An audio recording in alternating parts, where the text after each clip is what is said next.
Live from tape, pre-recorded at our studios in Portland, Oregon and Austin, Texas, it's Syndicated with Lesley and Ben, our brand new show where we, Ben and Lesley, deep dive into genre television single episodes at a time. Folks, I am the Ben of that. And I'm the Lesley. And Lesley, my friend, what are we talking about today? Today, Ben, we are not going to talk about a single episode of television. We just lied to you. No, we are actually going to just go through our personal favorites of television in this episode 0 so that you can get a feel for what you can expect with this first season of Syndicated. Yeah, of course. We are coming fresh off the heels of Horses and Men with Lesley and Ben, which is our previous show. And if you had listened to all, I guess, 3.5, 4.5, depending how you quantify that, seasons of that show, you probably know our television taste pretty well. But this is a fine place to start, as throughout the course of this entire show, we're going to be talking about, what we love about television, our favorite tropes, all that kind of stuff. So this is just kind of a little primer for Lesley and I to sit down and, basically tell you who we are. Talk about TV. Yeah. We have a couple of questions for each other. We're just going to kind of interview each other about what we like about television. Should we probably go about introducing each other first? Introducing ourselves first. I can't introduce you. I barely remember your name. I would love for you to introduce me. No, yeah. Hi, I'm Lesley. I have been podcasting with Ben for some time. This is my second podcast now. As Ben mentioned, we also worked together on Horses and Men, which was a show solely about BoJack Horseman. And we decided that we wanted to dip our toes in to talk about even more TV, because we love TV just that much. So, I feel like as far as who I am as a person, that's about as specific as I can get without making the entire podcast about who I am as a person. So I feel like the rest of it will probably come out organically as we discuss our favorite TV stuff. Yeah, I think so too. But Lizzie, you're perhaps worth noting. You're like a frequent what's that festival you go to? The Austin ATX Fest, Austin Television Festival. First things first, huge, massive shout out to them. That is like the most fun thing that I do in Austin every year, and I look forward to it every single year. I've gone 6 times now. I absolutely adore it. It's basically like, it's a film festival, but for TV shows. They've got panels, they've got screenings of pilots. They often will screen stuff months in advance. I got to see Sharp Objects premiere. Oh, wow. Like months early, because it's in June every year. So I got to see Sharp Objects premiere in June, and it came out, I think, that October. So I already knew what to expect and what to look forward to. I love Austin Television. This is not a plug. Like, no one's paying me to say this. I just absolutely love Austin Television Festival. They make me so happy. Especially, folks, if you're listening to this from the distant future, this episode was recorded in 2020, so there is no Austin Television Festival this year. They like many people, did go virtual. Good for them. They did go virtual this year. They did the absolute most with the absolute least, because it's been a rough year. It's been a rough year for events. But the Austin Television Festival pulled it out, and they put on a fantastic virtual fest, and I had a great time. Thanks, y'all. Well, hell yeah, then I retract my statement. This is a statement I stand by, though, folks. My name is Ben Hamlin. I am the founder and content director right here at InfinityBreak.net, where we're telling stories our own way. I host the Parascience show on here, and formerly hosted of Horses and Men with Lesley and Ben, when that existed. Checks notes earlier this year. In addition to that, I am a dungeon master and storyteller. I promise that isn't half as dorky as it sounds. I do actually write scripts and all that jazz. But yeah, no, I love television. I'm a television enthusiast. I got my degree in new media communications and digital communication arts. But that doesn't necessarily make me a film critic, but I am interested in the way that, like, media... I mean, look, I like, the medium is the message kind of stuff. I like figuring out the ways that different stories are tailored to different environments, to different formats for different audiences. That kind of stuff fascinates me, and I'm really excited to explore that kind of stuff in this show. I consider teasing you about the fact that you've been to college. I know, but I didn't get a career in my field, so I have to overcompensate by mentioning my degree. That's a Bachelor of Arts from Oregon State University. Mm-hmm. I know. No. Please, thank you. I'll take your business cards. Line up at the door. Yeah, but no, I consider myself a television fan. I consider myself maybe about pretty equally movies and TV. But we already have a movie show on this network, so TV it is. Excellent. I love sitcoms. I love comedy. I love a good drama. And we're going to explore that in just a bit. Lesley, do you have a question for me, or should I start with you? I do have a question for you, Ben. I think that we should just start off big because Okay. this is going to be a show about genre television. Mm-hmm. We are going to pick apart a genre every season, and we're going to go through and we're going to pick episodes with guests from different shows in that genre. So because this is the format of the show, the most burning question that I have for you is, what is your favorite genre of television? That's a very good question. Yeah. For people who are not familiar with the premise because they have not heard the last episode of A Forces and Men, it's pretty much exactly what Lesley just said. But yeah, we're going to go through individual genres of television, one episode at a time. We will not always have watched the entire show. We might be going in with absolutely no context for a show that we've never seen before. The guest truly gets to decide. All we know is that we're talking about genre and tropes and format and everything related to TV. And I'm sure we'll be providing plenty of Wikipedia page context for how the show came to be. So yeah, this is going to be about exploring genre. So what is my favorite genre? Honestly, I think it might be the one we're doing first. I kind of do love a good workplace comedy. Good workplace comedy. It's a good workplace comedy. But just as much on top of that as I really do love science fiction. I think there's something special about science fiction told in a serialized format. I can't quite put my finger on it because we're going to have to do about 10 to 12 episodes on the topic before I think I can speak in any sort of authoritative way. But no, all five, there's 6 now. All 6 of the Star Treks. Congratulations, Discovery. I forgot about you. All 7 of the Star Treks. Shit. 7. Picard, man. I haven't watched Come Picard on, yet. man. I haven't watched Picard.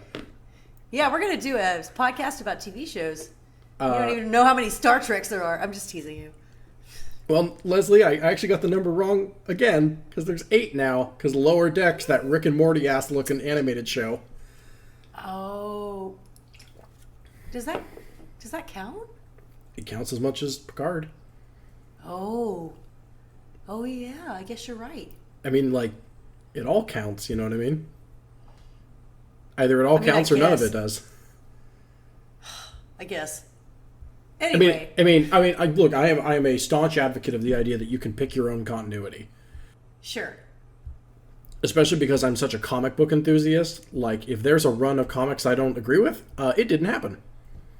The part of this, especially in comics, the part of the story that I want to be the story is what I've selected. Beautiful. I don't care. I don't give a fuck what the showrunner has to say. Yeah, well, the creator of GIF mispronounces it too. So. God, thank you. Creators don't always know what's best, okay? But yeah, I like all of the Star Treks that I've seen. I actually have not seen a single episode of Discovery or a single episode of Picard. I don't think I'll be watching Lower Decks. Nothing against those other 2 shows. I just haven't got around to them yet. But yeah, I like science fiction content. I've enjoyed what I've seen of Westworld. One of my favorite TV shows, period, would be The Twilight Zone, which, flip a coin as to whether or not it's horror, science fiction, or just existential dread. Oh, I love that show. There was certainly a time when I very much enjoyed Firefly. And that time I think we all did. Yeah, and that time was between ages 15 and 18. Yeah, I was a little older because I'm older than you. Hey, The Mandalorian slapped. Yeah, it did. And of course, I'm not going to complain when superhero genre TV shows delve into time travel plot lines and stuff like that. That's just as much science fiction as well. Time travel is one of my 2 favorite genres. Time travel is one of my 2 absolute favorite genres. Oh, then we're going to have a fun conversation later when we get into tropes. And I'll leave it at that for just this one moment. All right. But yeah, no, I love a good science fiction show. I certainly don't have anything against science fiction movies. I just, when you're going to create such a expansive world, I just kind of want to spend more time in it. And, your average hour-length television show is like minimum 12 hours, if it makes it to the end of a first season, versus 2-ish hours. If it's a movie. So Right. If it's the world building of science fiction is really, really dependent upon a lot of lore, which is obviously easier to do in television. So I get that. And if the world building is done right, I want to spend so much time in there. Yeah. Even Westworld, which I'm honestly only a season into Westworld, if I remember correctly. Like that thing does such a good way of just pacing what information it gives to you. In those first couple episodes, I don't know. It's really well executed. If world building is done right, I want to spend all day there. If it's done poorly and falls into a bunch of like YA slang tropes, I tune out faster than you can imagine. Well, you gotta guess YA slang tropes, Ben. Listen to our May 2020 Comic Invasion special, in which Nikki and I go off about YA like authors who try to invent slang for their worlds, but it doesn't sound like real slang. It just sounds like... I see. You see what I'm getting at? I see. Yeah. My uncle used to work out here. He was a slock blocker in the in the warehouse district or whatever. And I'm like, okay, this doesn't mean anything to me, but thank you for trying. Hey man, thank you for trying. I guess that when they try to world build, they're like, what's the easiest way to do that? It's like weird words that, even Firefly kind of did that because of the Chinese language. Everything's shiny in Firefly. Oh Lord, yeah, that's right. But that works. Shiny, I understand to be slang. Well, yeah, because I don't know how to explain this. There's a difference between words that could make sense as slang, like saying shiny, for example. Mm-hmm. I mean, it's kind of like how, like the Welsh made up tidy for some reason. Like, it's sort of the same thing, Yeah. Whereas, if you make up words that just I don't really know like borrowed how alien you discern phrases. That. Yeah. No, it's literally like a pornography I know it when I see it thing. Like, yeah. It is purely arbitrary. I just know there are some shows that I'm like, yes, I understand this to be slang. Okay, you know what I think literally does it the absolute best? It's not a TV show, though. What is it? Mad Max Fury Road. Okay. Mad Max Fury Road is full of alternate language. Actually, all the Mad Max movies are. All four of them. Mm-hmm. But only watch one of them. Are full of all sorts of like weird alternate language about V8s and ride historics and Fury Roads and, I will meet you in Valhalla, mediocre kind of stuff. I think what matters is like you can extrapolate from our language going forward. Whereas the alternative is when they just use like borrowed alien or elf words that never existed. Right. Okay, this has to be said because this really, to me, this was so distracting that it made me actively dislike the entire show. But the Farscape replacement of the word fuck with the word frel was so grating to me that it made me actively dislike that show. Whereas, like, in Battlestar Galactica, they at least used frack, which has a similar kind of mouthfeel, and it feels the same when it hits your ears, and it slaps you, and it's vulgar, but frel is like... Because it has the same sounds. Right. Yeah, the K sounds angry. Yeah, exactly. When you say frel, it's like... It's not like a flower? Like, what the fuck is that? I don't think those show writers think about, like, the linguistics of the word, like the literal sound of the word. Well, then they shouldn't be fucking making up words then. Yeah, because frel sounds soft. Literally. Like... Yeah, it's a soft sound. Frel, circular even. I am being completely honest with you when I tell you that just ruined the entire watching experience for me. Oh, I believe it. So that's what I mean. When world building is done good, I'm all aboard. But the second when it's bad, I tap out so fucking fast. I hear you. And I love workplace comedies because they always end up proving capitalism is bad. That is one of your like brands. That is Marxism? One of your... Yeah. Yes, I would say that's a cogent part of my personality. Sure. No, but like every workplace comedy, like. The problem is very clear. Yep. Lesley, how about yourself? What is your favorite genre of television? Well, I already revealed that one of them is time travel. Anything having to do with time travel, I'm into. I don't know if you can count that as a genre of television because I would say time travel exists in so many different types of television. If I were to pick a genre of television to be my favorite, I guess I would have to go with thinking, because I love so many different types of television, but if I were to think of the most comfortable one, the one that brings me the most consistent comfort and makes me the absolute happiest most of the time, it would probably be the single camera comedy. Any single camera comedy. Oh, interesting. Yeah. For the listener who might not be familiar, single camera comedies are not necessarily The Office, but I mean, it's like more like if when you think of sitcoms sitcoms are filmed with 5 cameras, right? And so Right. the single camera comedy is like not quite a sitcom. It's a little bit different. It's slightly I'm really trying not to say this here, but basically I'm talking about Scrubs. Something like Scrubs. oh, yes, right. You're so right. Silly me. Yeah, shows that are comedy that is shot with intention.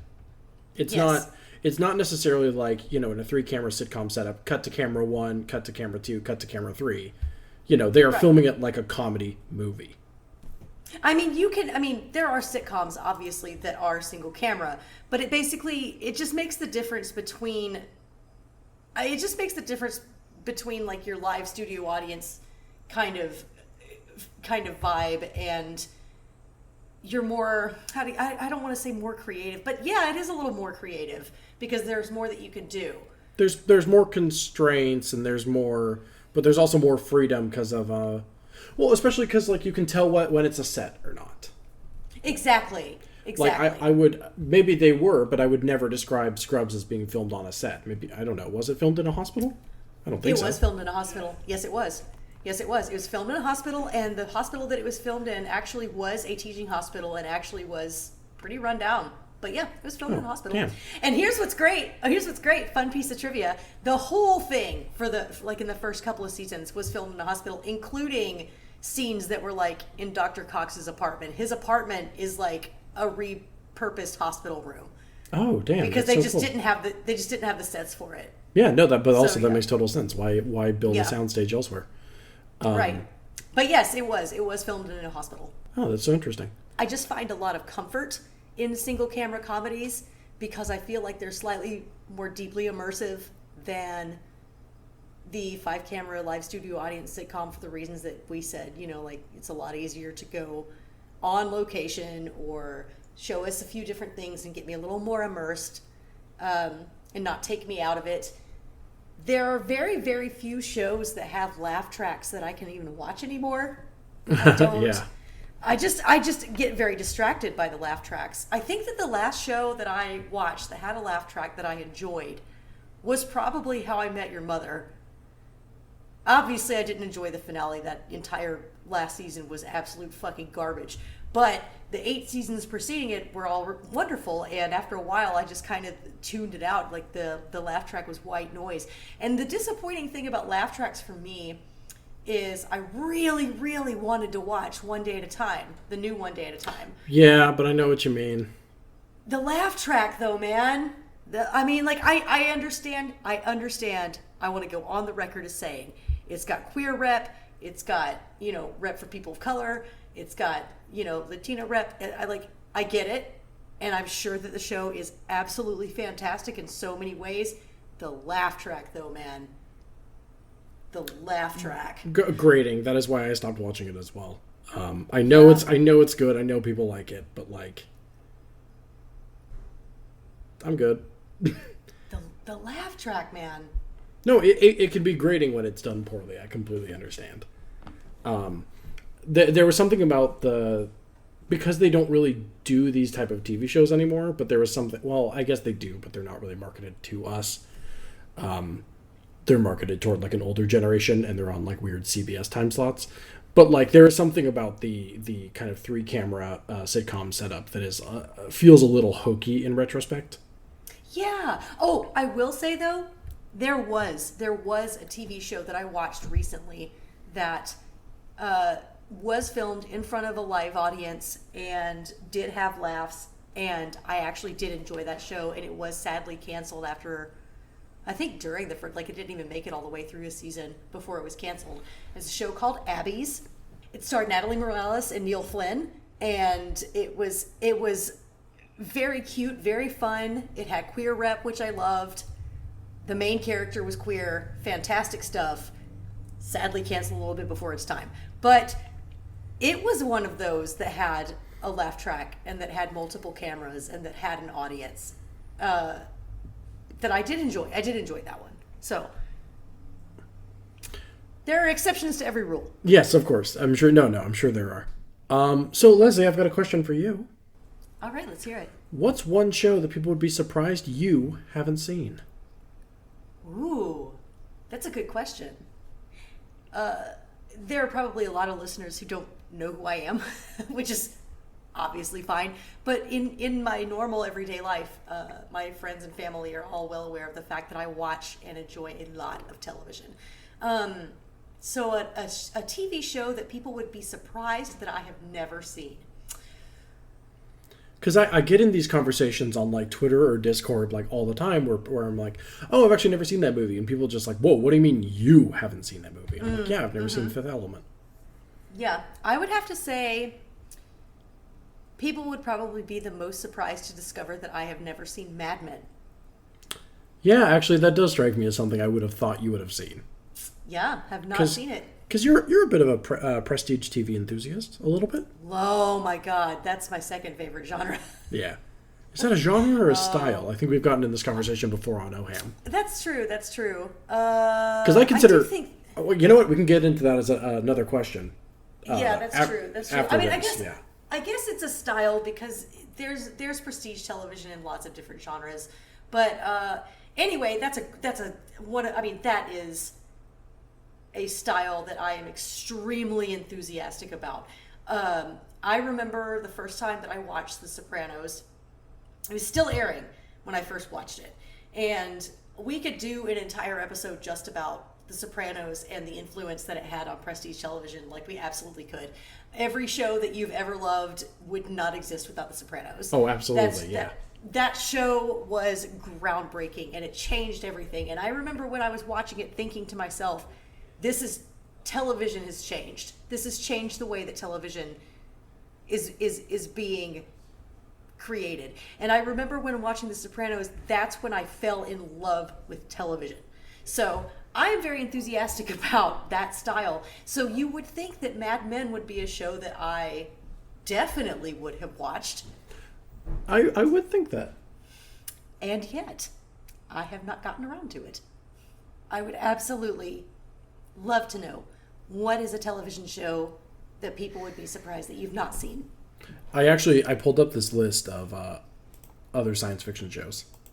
Yes. Because I was like, I know I can think of more than just the Star Treks. And I saw like big bold letters like, oh yeah, duh, Doctor Who, Torchwood.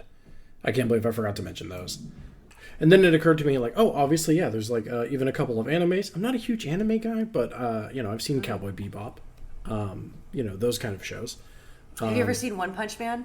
No, I never have. Although I think I maybe saw the first 4 or 5 episodes of that. It's really good. But as I was flipping through, something extremely stood out to me, and I'm like, oh, duh, that's the big sci-fi thing I haven't seen. Because Lesley, I've never seen Battlestar Galactica. What? I really had to restrain myself because I didn't want to yell and fuck up the recording. But what? I've never seen. This is maybe less important, but I've never seen a Battlestar Galactica, and I've never seen a single. I've never seen a single of the Stargate shows. Stargate a little less important. A little less important, but like I know there's like 3 of them and people enjoy them. But that is a massive hole in my sci-fi consumption. Battlestar Galactica? Oh man! So, circling back to what we were talking about earlier, Austin Television Festival every year does a kind of reunion show, reunion thing. They'll do like they did Gilmore Girls 10-year reunion. They did a few years back. They did Battlestar Galactica reunion, and all of the cast members came and shared some stories, and we had a good old time. Mm-hmm. So, God, that's so cool. Austin Television Festival. Anyway. You haven't seen it though. That's bananas. That's bananas. I think I saw the pilot, so I know what the premise is. Sure.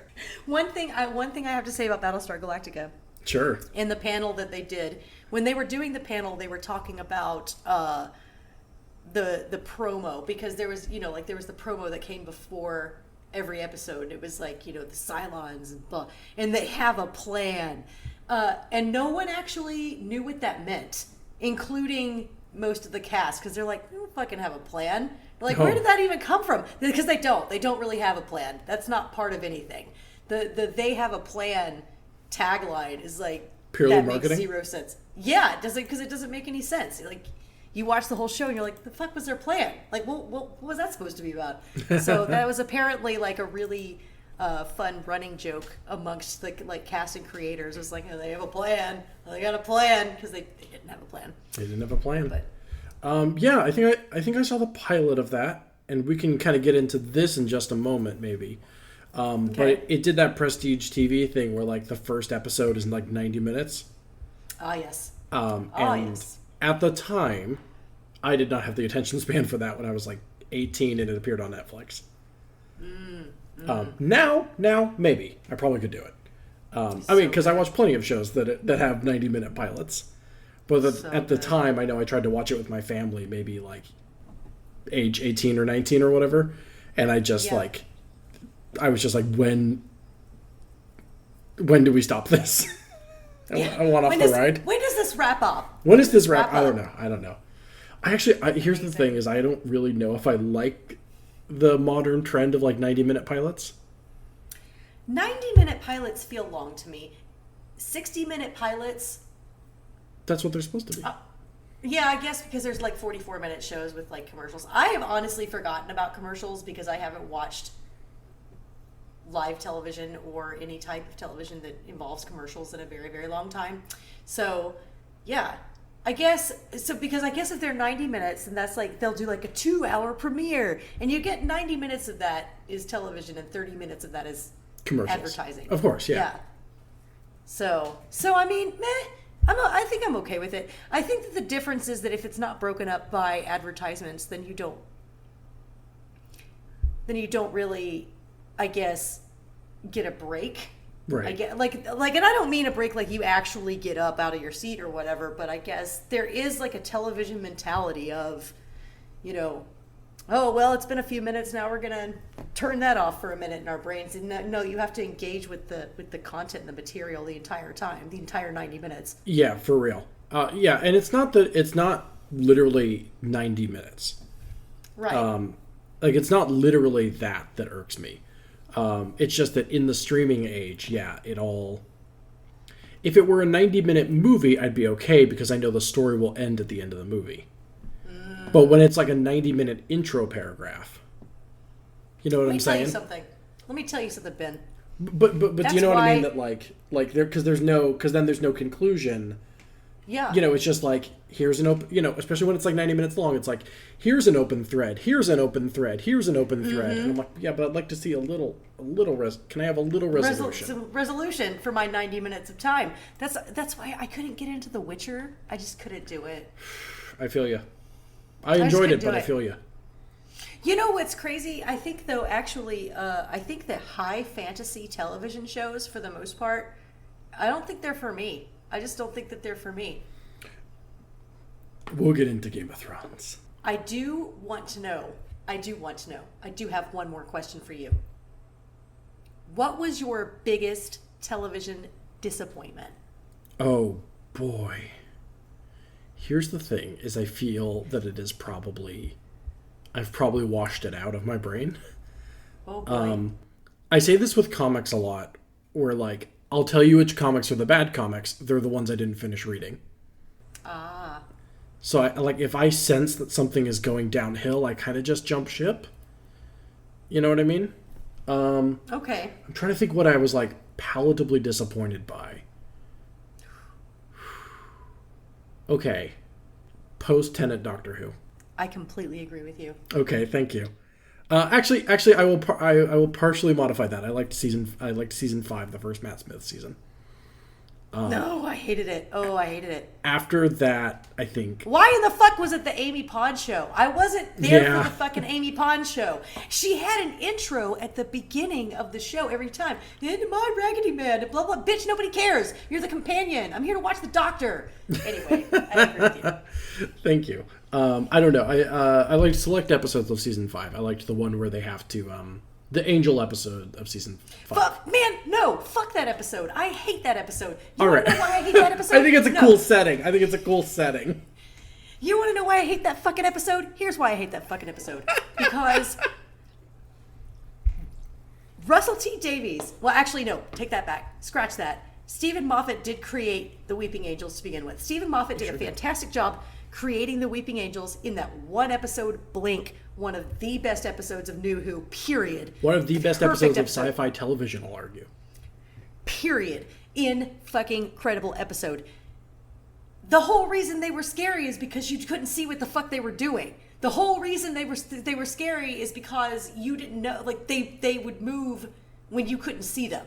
Right. And the reason they were scary is because it was a one-off concept.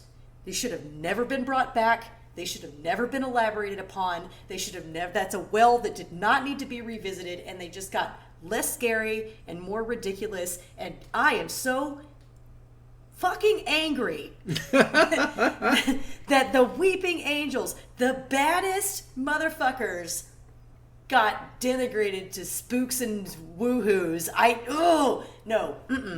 don't agree with you there at all. Okay. Well, what I'm getting at is just that, like, because that was a show that I felt obligated to finish. Because it became my thing very quickly, and I got a little obsessive over it. Any show that like I said, if the world building is there, I'll stick with it forever. I read the Doctor Who wiki, all that jazz, the TARDIS files, I think it's called, something like that. And I wanted to know more. And so I felt obligated to stay past what I felt retroactively was the expiration date of that show. And I thought it leaned too poorly on Moffat's weird, I have a new cook now, writing. Now I'm into fezzes, now I'm into Stetsons, now I'm into this, now I'm into that. It's me, Matt Smith, I guess.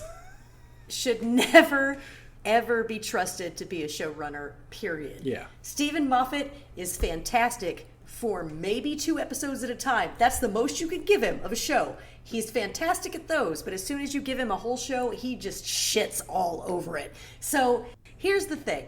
I stopped watching Doctor Who as a result of this during the Matt Smith era. So I want to clarify this and say that while I agree with you, I actually do not have enough knowledge or any knowledge of the source material in the Capaldi era or in the 13 era. I don't know. I'm sure Jodie Whittaker's fantastic. I'm sure Peter Capaldi was great.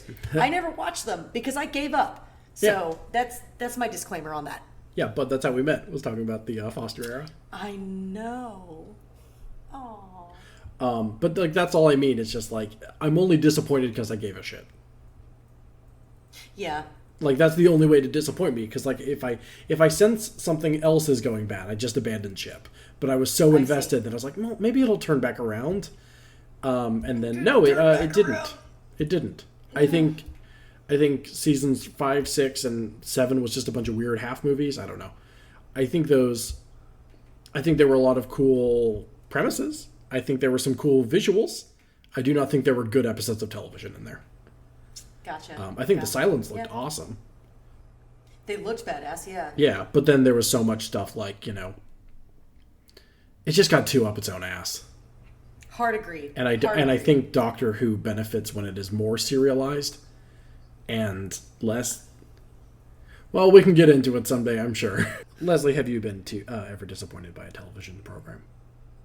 Speaking of Stephen Moffat, and speaking of up your own ass, making terrible television, can we fucking talk about BBC Sherlock? The biggest disappointment of all fucking time. Speaking of alienating audiences.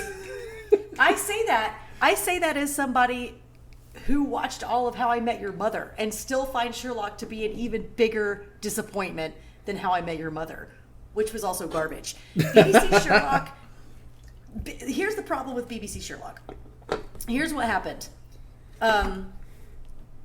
In the final season of BBC Sherlock, Yes.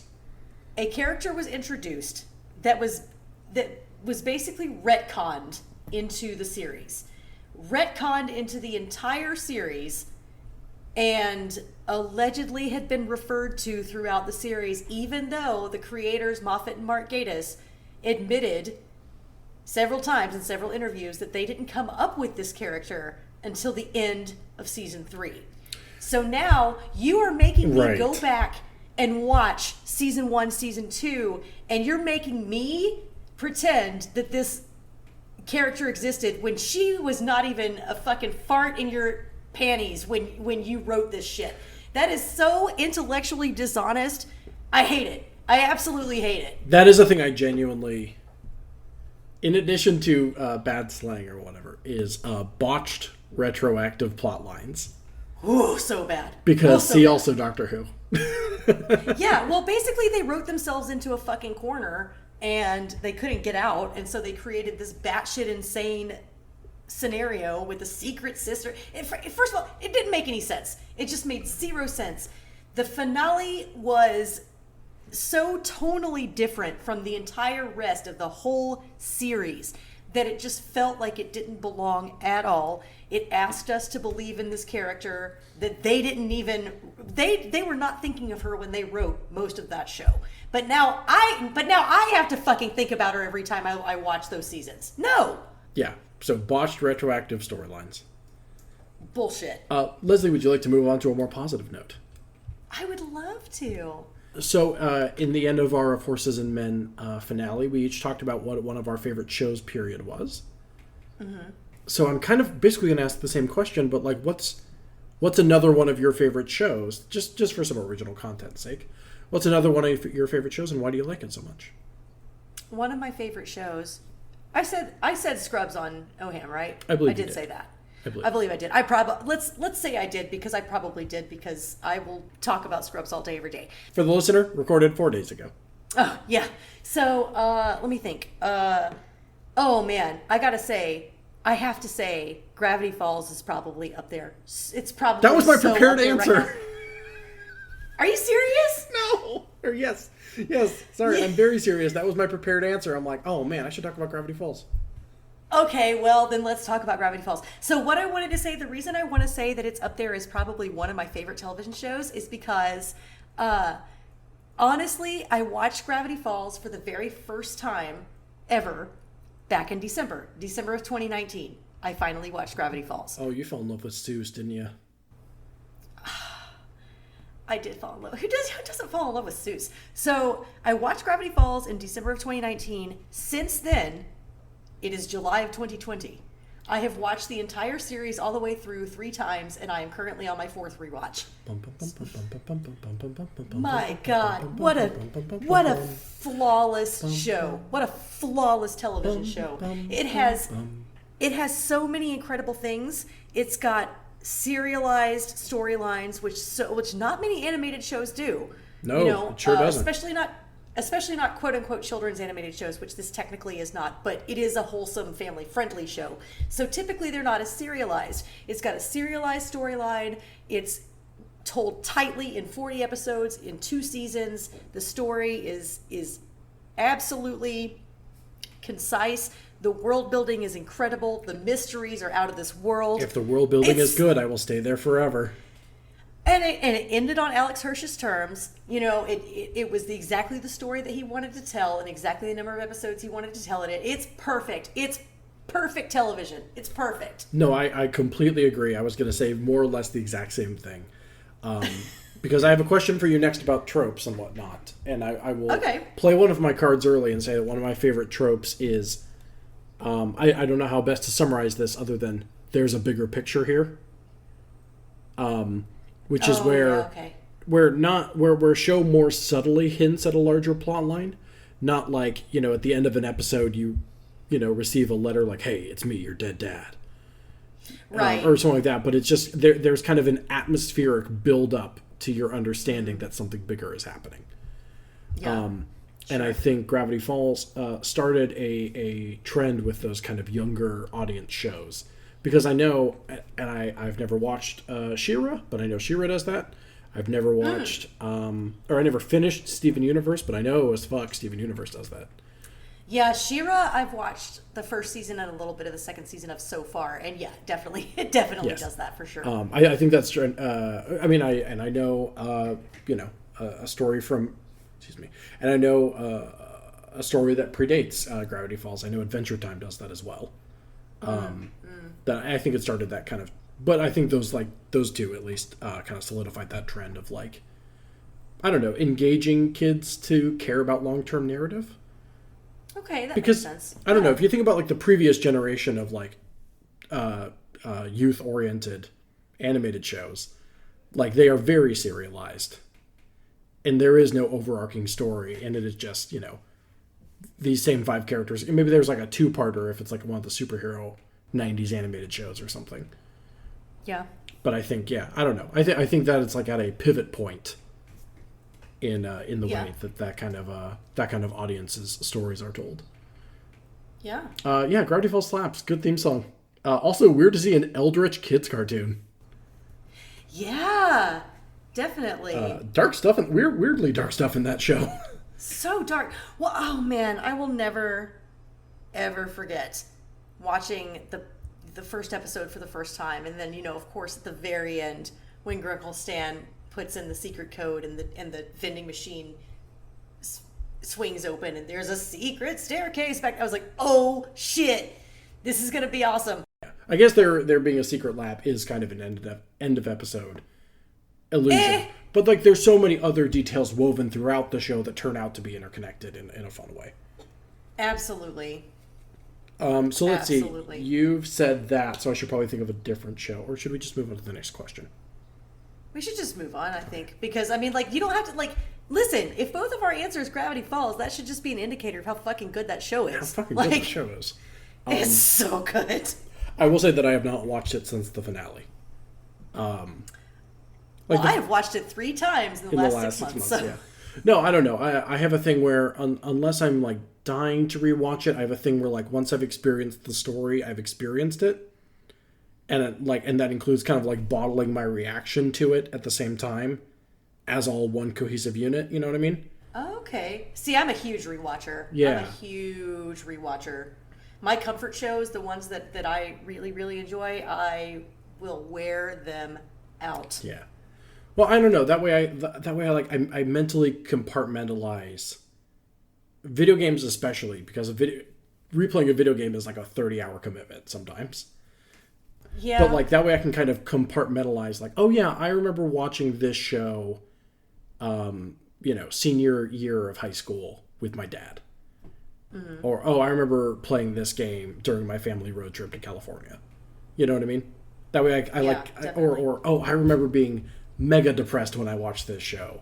And this was a really funny comedy, and it kind of would pick me up at the end of long work days or whatever. Like, you know what I mean? Okay. That way I like compartmentalized both the show and my reaction to the show. Yeah. In like one bottle and put it up on the shelf. Okay. I do rewatch shit. I just, sometimes things are just one and done. I'm such a huge rewatcher. So Leslie, what are some of your favorite narrative tropes? In Medea's Res is maybe my favorite one. Fuck yeah. I mean, I am such a slut for that, and I know that it is cliche as hell. I do not care. I think that it's one of the most fun tropes. I adore it. I love getting plopped in the middle and being like, like record scratch freeze frame. You may wonder how I found myself in this position. Yeah, that's me. Like, I can't explain to you what it is about it that I love so much. I guess that it's the fact that you get this little snippet of a spoiler without a spoiler where you're like, oh shit, that's gonna happen. Let's find out how it happens. Right.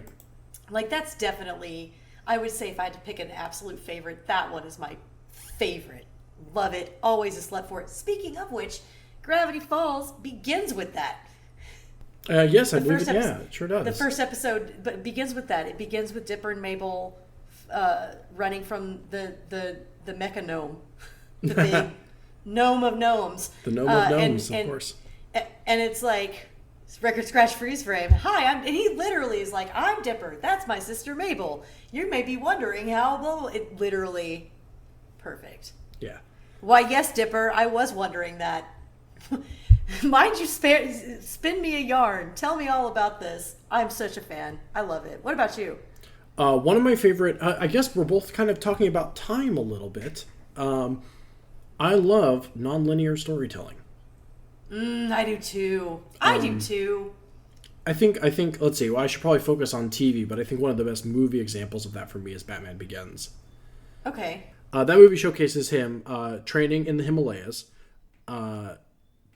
hanging out with his dad before his parents get killed, and in his kind of college angst years where he comes back to Gotham thinking he's going to kill the guy that killed his parents and take down the mob himself with just a single gun.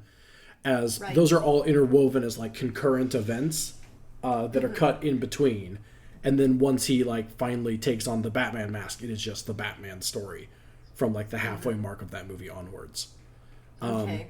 But I love when you know, a character's like origin, not necessarily a superhero origin, but like when a character's origin is like interwoven with like modern scenes or something. You know, they go up to like a keypad and then it flashes back and you remember, you know, I don't know, a scene where they were talking with their dad in the laboratory and then you see them hit that keypad. Something like that. I love, especially when it's not clear that those are all connected. And then you see the one piece, you're like, that's where it clicks. Oh, yes. And there is a television show that does that exact thing. Do tell. Flawlessly and beautifully. It's How to Get Away with Murder. It sure does, doesn't it? It absolutely does. It absolutely does, and it's one of my favorite things about it. Probably is my favorite thing about that show. Right, because it keeps cutting back to the lectures. It keeps cutting back to, even the pilot. The pilot is them like dragging that body around through the bonfire and everything, or around the bonfire, not through the bonfire. Right, and in every season they give you like a little snippet of like what's going to happen, and it's not linear. I love it. I really like that show. That show's great. Yeah, the two examples that I can think of are that are in TV, other than what you said. How to Get Away with Murder, obviously a fantastic program. Especially because it's a mystery, so it has to be kind of told out of order a little bit. Yeah, love you, mystery. Or the Halloween episode of BoJack season 5. Where it's his like 4 separate Halloween parties across like 10 years. Yeah. That is a masterwork in like rapid fire nonlinear storytelling.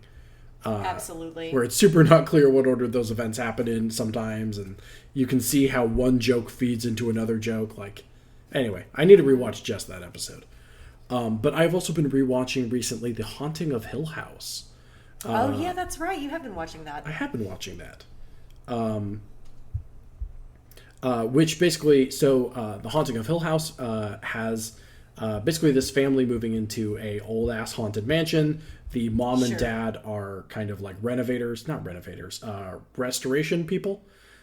So they're like, yeah, well, we're gonna fix this place up and then we're gonna sell it and then we'll be able to build our new home as a family or whatever. So it's the mom and dad and like the 5 kids. The first 6 episodes of the show are each of those kids and the dad's individual stories focused on them interlocking with each other. As you kind of figure out over the course of those first 6 episodes from different perspectives and angles what happened at the mansion that no one wants to talk about. Okay. And eventually also you kind of notice, hey, no one's talking about their mom. I've not seen Haunting of Hill House. I need to watch it. It's on the list, but I'm kind of like a little bit of a scaredy cat, so I don't know. I'll give you some trigger warnings after we talk. It is very scary. So I don't actually. So that's the thing. I don't really get triggered by visual media. Mm-hmm. I really don't. It doesn't. It truly doesn't bother me that much. But I am a scaredy cat, though. Like, there's a difference between being triggered and being frightened, and I will say it's more of a suspense thriller than anything. So that it does get very, very tense, and it does a lot of long shots of characters' reactions before it'll like flip cut and show you what they're staring at. Okay. So there's a lot of, and the thing they're staring at isn't always that bad, but there's that long build up where you just don't know. before it flip cuts over. And like me, Okay. I watched that show like 2 years ago, and now I'm rewatching it, and I'm like, is this one of the scary ones? I don't remember. Oh boy. As I kind of Well, furrow my baseball cap over my eyes a little bit. it's definitely on the list for sure. Yeah, but I love nonlinear storytelling when it's like the flashback in the present. I love it when it's like a Rashomon good. effect. A Rashomon effect for the listener when they like revisit the same story from multiple angles. Love that shit too. Usually that's like a crime story. It's like, oh well, the way I saw it was that like something like imagine like 5 people being interviewed by fuck the police, but the police. Right. And they each have a slightly different story, and you only get the full story by viewing all 5 angles. Love Sure. that nonlinear shit. So let's see. We've talked about tropes. We've talked about genre. I think that might wrap it up for this 0 episode. Leslie, what do you think? I think so. I feel good about it. I'm excited to talk about workplace comedies with you in our first season. I'm very, very excited to talk about workplace comedies with you. I think it's going to be an absolute blast.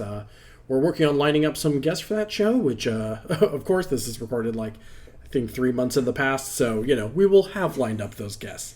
And I'm going to say retroactively that they're good guests. Probably. They're fantastic guests. This is going to be a botched retroactive storyline when it turns out we have no guests at all. And they were never there. You don't think we're gonna have guests? No, I think we're going to have phenomenal guests. I'm just preparing for if we beautiful don't. guests. Yeah, Hey. no, I'm sure we will. Folks, my name is Ben Hamlin. You can find me online at Ben C. Hamlin. That is BenChamlin over on Twitter.com. Leslie, where can people find you? People can find me over at Vanetti on Twitter.com. That's VANETTI. And you can find me there talking about TV, talking about tropes, talking about lots of fun stuff. And I try to keep it pretty positive. I don't. I'm a cynic. You can find us both at Infinity Break 23. That is the platform on which this show is published. InfinityBreak.net, where we are telling stories our own way. You can check out all of our other shows, including Sneeple at the Movies and my other podcast, Parascience, right there on InfinityBreak.net. We thank you very much for listening. I guess tune in 2 weeks' time for our very first episode. I think we're going to have an absolute blast talking about various offices, workplaces, all sorts of fun gags involving staplers. I think it's going to be an absolute blast. Oh, yeah. One final question. What's the show you're most ashamed to admit you watch? Are you serious right now? Mm-hmm. You fucking serious right now? You're going to ask me that? Yeah, I'm going to ask house? you. Yeah, last fucking minute. All right. It's Fuller House. I don't have one. My taste is perfect. All right, good night, everyone. Oh, fuck you. Have a good night.